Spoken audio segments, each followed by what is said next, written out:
Baby Bump Life. I wanted to take some time to talk to you about picking out a pediatrician and some information that I think is pretty helpful for you to know. So there's a couple things that your nurses are going to ask you when you get to the hospital. There's three main things that they usually ask. Are you breast or bottle feeding the baby?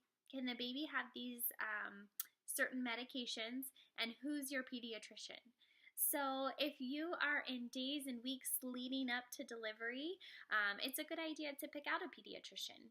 A couple different ways you can do that. You can call your insurance company and see who you can go to, ask around to your friends, or you could even ask your gynecologist, your OB doctor that you're going to right now, and see who they recommend. Because to me personally, there's nothing like a doctor-to-doctor recommendation. If you like the way that your doctor is practicing right now, then chances are you will like the person that they are referring you to. So you could ask them as well. So that's the first thing that they're going to ask you when you get to the hospital is who's your pediatrician? When you are picking out a pediatrician, it's a good idea to know what they stand for. Are you someone who is anti-vaccine, or do you want your child to have vaccines? That's a big deal. I know there are some pediatricians who, if you are choosing to have your child not vaccinated, then they are choosing to not have you as a patient.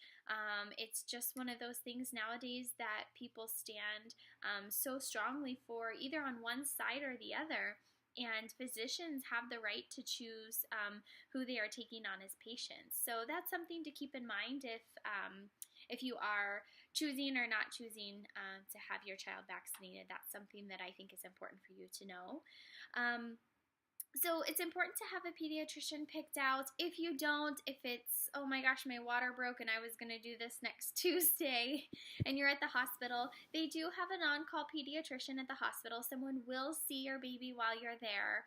And chances are, I mean, depending on the hospital, if you like that physician, you may be able to see them afterwards. You could always ask them as well if you're able to see them there. So once you are at the hospital with your established pediatrician, whoever that is, and you have your baby, once the baby is born, the nurse who's taking care of the new infant will call the pediatrician, give them an update on their new patient that they have now, and will get any orders that are needed and let them know that they have a patient to see. It's then that pediatrician's job, or someone from their group, if it's a weekend, who might be on call, that will discharge the baby from the hospital, and your OB will be the one who discharges you from the hospital.